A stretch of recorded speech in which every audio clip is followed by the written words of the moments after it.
Welcome back. Now we can also use cards in much the same way as we're using end screens to promote our other content. So if we click this link that says cards, that'll take us to another similar screen. And what's going to happen is we're going to need to pick some places inside of our video where we're going to give the viewers a brief glimpse of a link they can click to watch some of our other content. So for example, we can decide that at the 11-minute point, we're going to add a card. We're going to make that card one of our videos, and then we're going to click on the video. What we're going to do then is we're going to write in a custom message. So in this case, we might write in, and then we're going to click Create Card. Now what's going to happen is when this point comes in the video, your viewers are going to see this information piece, and all they'll need to do is they click on it. They're then going to be able to click on this card and then click this link to see what you have given them to click on. You can add in some other cards. For example, maybe further into the video, what you're going to do is you're going to click Add Another Card, and it's going to be another video. And then you're going to click the video. You're going to write in a custom message, and then you're going to click Create Card. And then at this point in the video, your viewers are going to see this area. They click on it. They're then going to have this information where they can click and go to another video. So cards obviously have more to them than all of those things. However, if you're trying to get people to see more of your content, then you'll definitely want to use cards and then exercise the capacity you have to drive people to some of your other content. Okay, so with that, thanks, and I will see you in another video. Welcome back. Now you want to increase the number of people that can watch your recordings. You can do that by placing subtitles on your video. Now inside of your editing screen, you're going to notice that if you click this link, what you're going to be able to do is you're going to be able to add a transcript of some kind. Once you choose the language, you basically have three ways of being able to create a transcript. You can upload a file, you can transcribe it and auto sync it, or in other words, you can listen to the video and then you can type out your transcript, or you can type out your subtitles in this area. Now in most cases, you're going to use your auto transcribe. And what you're going to do is you're going to go to your video manager, and the video manager will show you all of your videos. You're going to choose the one that you are working with. So in this case, what we're going to do is we're going to choose one of the videos that we know has voice, and we're going to click this drop down arrow. And what you're going to notice here is that there is a link here that says subtitles / closed caption. We're going to click that link. What's going to happen is that now the subtitles and captions will be added. We're going to choose the language, and we're going to set the language. And what you'll notice is that the subtitles and closed caption has already been published and added to our video. And basically now when the person watches our video, they're going to see a transcript going across the end of the screen. Okay, so with that, thanks, and I will see you in another video. Welcome back. Now, one of the other things you can do to increase the number of people that'll see your recordings is you can place your content into playlists. And so to do that, you're going to go from your video manager, from the videos link, to this link that says playlists. And when you get there, what you're going to do is you're going to create a new playlist. You're going to give your playlist a title. You can decide on whether or not the playlist is going to be public, whether or not it's going to be unlisted, or whether or not it's going to be private and only you can see it. Now, if you want the maximum reach, you'll want to leave it public. So what you're going to do is you're then going to click Create. You're then going to be brought to this page, and you can do a couple of things with this playlist. First, what you can do is you can click in this pencil. Then you can add in a description. Once you've done that, if you click outside, then your changes will be saved. You can then click Playlist Settings. Once again, you can decide whether or not the playlist is going to be public. You can determine that you are going to direct how the videos are ordered in your playlist, or you can use an automatic system. You can decide whether or not your playlist can be embedded, so other people can take that playlist and put it on their website or some other web property. And you can determine whether or not this playlist is going to be an official series, meaning that the videos that you place inside of this playlist will only be in this playlist, and that's the only way that they'll be able to be experienced as a group. Now you can determine that some videos will be auto added to your playlist. So for example, if your title has a certain word in it, you can say that this will be part of your playlist. And there are other rules that you can do.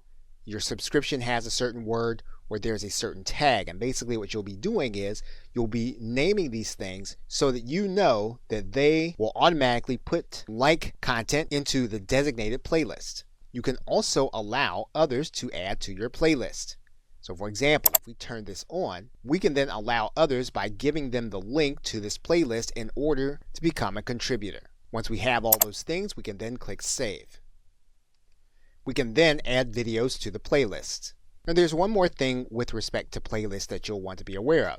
And you're going to need to go to the front of your channel in order to see it. Now if you come down to the beginning of your channel, what you're going to see is that we can add in our playlists. So what we're going to do is we're going to click Customize Channel. And then what we're going to do is we're going to add a section. And what we can do is we can determine what that section is going to be. We're going to determine that we're going to add in a single playlist. And what we're going to do is we're going to lay it out in a horizontal row. We're then going to choose a particular playlist. And once we have that playlist selected, we can then click Done. Then when people come to our front page, they'll then be able to see that playlist on our front page. Okay, so with that, thanks, and I will see you in another video. Welcome back. Now inside of your info and settings area, you do have a link that says Advanced Settings, and we're going to click on that right now. And some may increase our viewership, and there are some things that you may want to test. For example, if you did have a chat during your live sessions, one of the things you can do is you can allow others to see that chat if you think that would keep them interested in your video.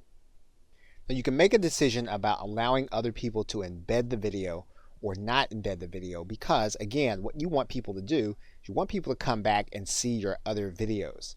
So again, this is something that you'll want to determine on a video by video basis. And in some cases, you may or may not want to make your video statistics available. Again, in some cases, knowing what these statistics are and being able to access them on the watch page will, in some cases, make some people want to watch and others not. So again, another thing that you'll want to monitor and decide and test. And of course, you will want to determine whether or not you want to allow comments by your video or not. Now, in some cases, this might bring an element to the video that you don't want, or in other cases, giving people the opportunity to comment on what your content is will invite more activity around the video and then make it more searchable. So again, all of these are things you're going to want to determine by video basis and test to see how they fit with your particular business model. You don't want to just leave the default settings as they are. You want to think about how they're going to impact what it is you're trying to do. Okay, so with that, thanks, and I will see you in another video. Welcome back. Now, obviously, some of the things you're going to do to encourage people to watch your live stream and your recordings is going to be a little more manual. And to find those ways, what you're going to do is go inside of the community link on your channel, and you can then click inside of your subscriber link. And what you're going to find are all of the people that have subscribed to your channel who do not have privacy settings indicating that their subscriptions can't be known. You can sort those subscriptions here in this link, so you can look at those that are most popular.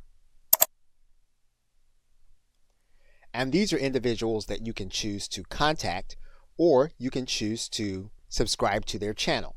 Of course, in order to contact them, all you would need to do is to click on their channel. And obviously what you're trying to do is you're trying to influence those. Obviously what you're trying to do is to find those that have influence. And of course, you can initiate a collaboration or something more suitable for both you and that party. Okay, so with that, thanks, and I will see you in another video. Hello and welcome. You've demonstrated an interest in learning how YouTube Live works.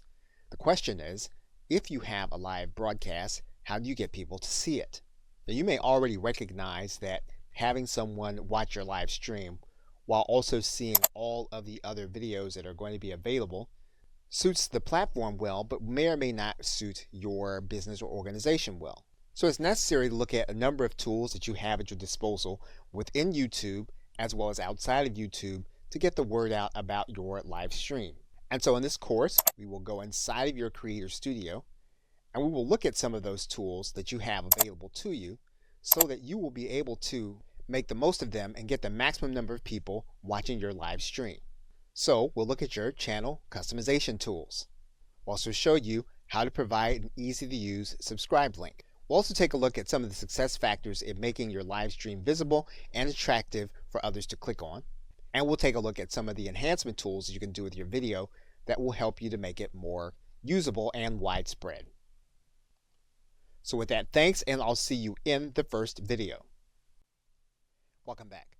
Now, depending on what your live stream is and what you're trying to do, another part of the post-production process may be to add music. And you can do that inside of your video editing screen and going to this link that says audio. And when you do that, what you're going to notice is that you can add or replace audio inside of your video. Now, you're not going to be able to add anything from your personal computer to your existing video, but you will be able to add music that is already available on YouTube as either background music or to replace certain audio. So, for example, one of the things we can do is we can choose some kind of audio. And if you want to search for a particular genre of music, you can do that by writing this genre in this area, and then you'll get all of the tracks that are going to be related to it. And you can listen to the track by clicking any of the links. You can determine which ones you actually want. You can also sort by the genre that you want. You can do that here. And then once you find the background music that you'd like to place inside of your video, you can then place that video here. Now, one of the things that you can do, you get to the end of your video and you have your end card showing, those are good times to actually add in the music. So what we would do here is we would then click add to video of the track that we want to add. We would then pull it to the point in the video where we want it to begin and end. And then we would determine how we want the video to sound. So for example, if we want to favor the music, we would then keep the cursor at this end. If we want it to be background music and we would want our voice to play, then we'll move the cursor more to this end. And then once we finalize our changes, we would then click Save Changes.